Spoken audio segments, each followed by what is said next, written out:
So today I'm going to be going over 10 fragrances that I wish I knew about when I first started collecting. And just to give you some information on this, I started collecting in the beginning of 2017. So this video is going to include fragrances that came out before that were out there in the world and everyone knew about them except for me. Well, maybe I knew about them, but for whatever reason, I just didn't pick them up until years later. And it's kind of one of those things where I wish I would have gotten some of these sooner, because I think if I would have tried them back when I was first getting started, I would have really liked them, and it would have helped to speed up my progress as I've discovered to like and enjoy new and different things. All right, let's go ahead and run right through this one. First up, we have Bentley For Men Absolute. So this one came out in 2014 and has olibanum, cedarwood, and papyrus as some of the main notes. So very woody, piney, smoky, and dry. And very woody. Did I say that? Yes, I did, but I got to emphasize that. This is a dry, woody fragrance. This one is based off of Gucci Pour Homme 1, the original, which is a beautiful scent. This one does a really good job of giving you the same idea. Some people say this smells like pencil shavings, like, you know, when you go to sharpen your pencil and you get that strong woody smell. And to some extent, I would agree. It's just that dry woodiness, man. That's what this one is all about. And because of that, it's not going to be for everyone. Some people may smell this and be put off, like, what? That's a cologne? What? But I love it. I think there's something that's so interesting about this DNA, something so interesting about this smell, and I wish I would have discovered this one a long time ago. Next up, we have Hawas by Rasasi. This one came out in 2015, has plum, ambroxan, watery notes, bergamot, that whole rundown. Essentially, this one is an Invictus Aqua smelling fragrance, and 2015 versus Invictus Aqua 2016, yeah, something's up there for sure. But I wish I would have discovered this one sooner on, and not even necessarily in 2017 when I first started, but once 2016 Invictus Aqua was discontinued. I mean, I knew this was out there, so I had discovered it, but I hadn't smelled it, I hadn't purchased a bottle, hadn't sampled it, nothing. I just kind of ignored it for whatever reason, and I wish I would have just bit the bullet and picked up a bottle as soon as Invictus Aqua 2016 got discontinued and everyone started going crazy, because I would have really been enjoying this one a lot longer if I would have just went ahead and bought it. A great alternative to Invictus Aqua. Smells great, has very strong performance, great mass appeal. It's just fun, sexy, and summery, and yeah, I wish I would have gotten it sooner. Up next, we have a niche fragrance, and this is going to be the only one in this video, from Kilian. This one is Straight to Heaven. Now, this came out back in 2007, I believe, if I got the date correct on that. So it's been out for a while, and long before since I started collecting. So this is just, to me, one of the best fragrances ever created. Cedarwood, rum, and patchouli are some of the main notes, and yeah, I'm not kidding when I say that either. This hits home and smells so good. I mean, you get that cedarwood. It's a masculine, earthy cedarwood, and also an earthy patchouli, and then a nice, sweet, boozy, sexy rum. You know, for me, this kind of has a bit of an earthy, outdoorsy smell to it, which I love being in, and I love fragrances similar to that. And at the same time, it has this rich, dark, deep, sexy booziness also, which I also really enjoy nowadays in fragrances. I wasn't so much into that when I first started, but I feel like if I would have got a sample of this when I was first getting into collecting, I would have been blown away. I really do think that. To me, this is gorgeous. Easily my favorite from Kilian, and just in general, one of my favorite fragrances of all time. Straight to Heaven, this is a absolute work of art. Just recently, I've finally been able to acquire Straight to Heaven Extreme. It's been out of stock for the longest time online, and I've been wanting it so bad. Finally was able to get my hands on a bottle, and yeah, Straight to Heaven Extreme is amazing as well. The original, though, is just as good. Go for this one if that's all you can get, because as of right now, Extreme is sold out, at least last time I checked. I 100% wish I would have gotten this one back when I was first getting into collecting. Gorgeous stuff. Moving along, we have L'Homme Libre by Yves Saint Laurent. Came out in 2011. It's got violet leaf, pink pepper, and basil as some of the main notes. So I wish I would have discovered this one back in 2017 because, well, I wouldn't have had to pay like $200 to acquire this bottle. Yeah, it was like $200 that I had to pay to get this. Bought it for a buying guide. Bought it just because I kind of wanted to have it in the collection anyway.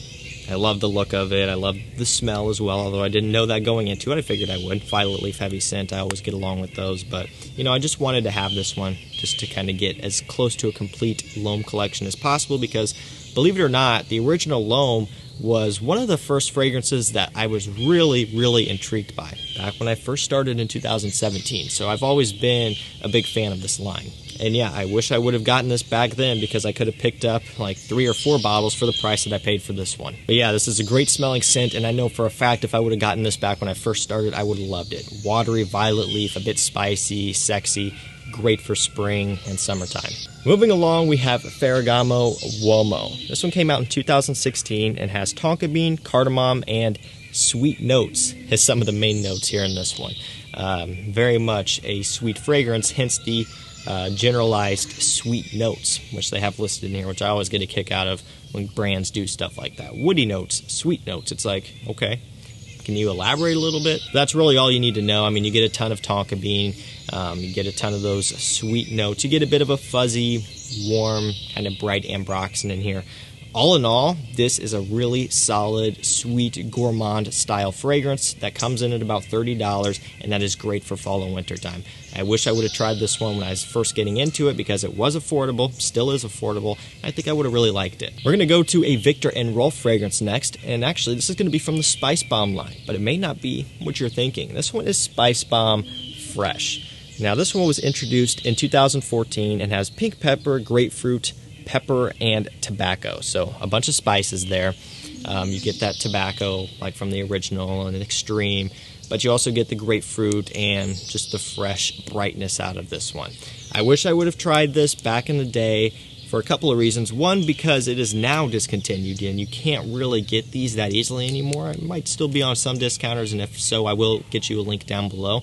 If not, I apologize. It's been known to be discontinued for a while though, so if you've been keeping up in the community, you would have known to go ahead and get a bottle if you had interest. But I wish I would have gone ahead and grabbed a bottle back in the day because I know I would have really liked it. I was a fan of the original Spicebomb when I first started collecting, or pretty shortly after first starting getting into collecting, so I know I would have liked this one as well.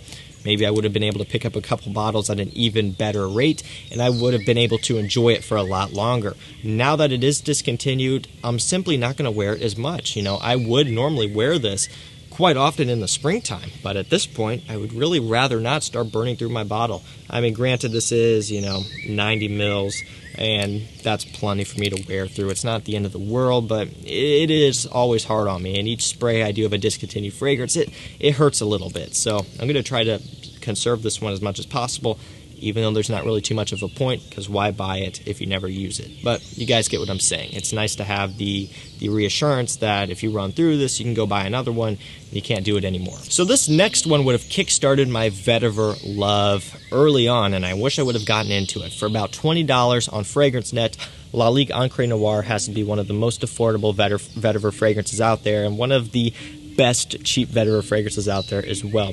This one, of course, has vetiver. It's got cypress, and it's got cashmere wood. It's some of the main notes, but really, all you need to know is vetiver.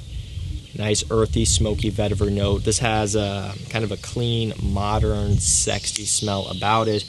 Great upscale, classy scent to wear to the office, to work, that sort of thing. I've been a fan of Dolce & Gabbana The One ever since I first started collecting. I bought the EDP when I first got into collecting. Again, that was not the first fragrance that I bought, but one of the first. It might have been like the third or fourth. I actually did a video on this where I went through old Notino receipts for my emails, and I basically gave the exact order that I started collecting. Maybe I'll try to link that video to you guys, but it was really cool to see, like, in order which fragrances I bought first. So I'll see if I can pull that up. So I know Dolce & Gabbana The One EDP fell in there somewhere, but I wish I would have gone ahead and gotten into the one Royal Night as well. This one came out in 2015, so it was out and about.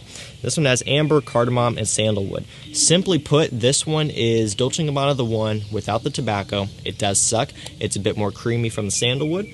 Still get that spicy cardamom, and it has really good performance. The good thing about this, not only the performance, but also is that it is a bit more smooth and less harsh from the tobacco. There may be some women who don't like tobacco for one reason or another. If it's too strong and too harsh, whatever it may be, you can go for this one. It's going to be more smooth, more creamy, and maybe more appropriate for a date depending on your woman's taste. Moving on to a 2014 release, we have Bvlgari Man In Black. Spices, rum, and leather are some of the main notes. Again, I love Spicebomb, so I would have loved this fragrance. Might have even liked it more because it's got that boozy rum sweetness in here, and it's got that nice leather. Unfortunately, I put this one off, and I remember vividly for the longest time, even up until semi-recently, I was back and forth on this all the time. I've had this in my cart so many times. I've been on the Fragrantica page looking at it so many times, and for years, I never bought it. I don't know what I was wavering on. I just kind of figured I might not even use it. And while I don't wear it too much in the wintertime, I do wear it, but not as often as some others.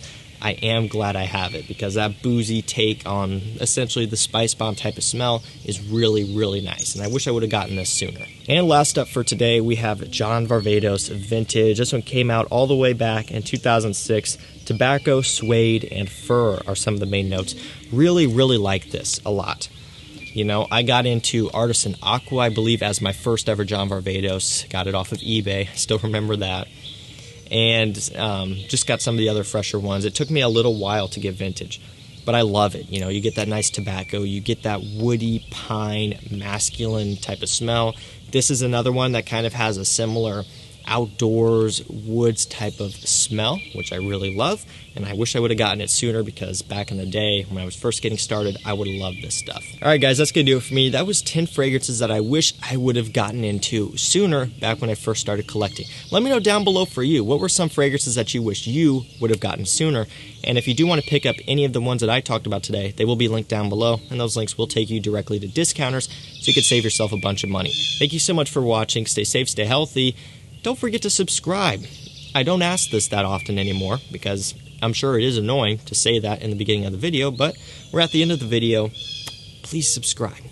Please, please do it. Sounds very desperate, but please subscribe and like the videos if you enjoy them. I upload a new one every day. Stay healthy. We'll see you tomorrow with another one. Take care.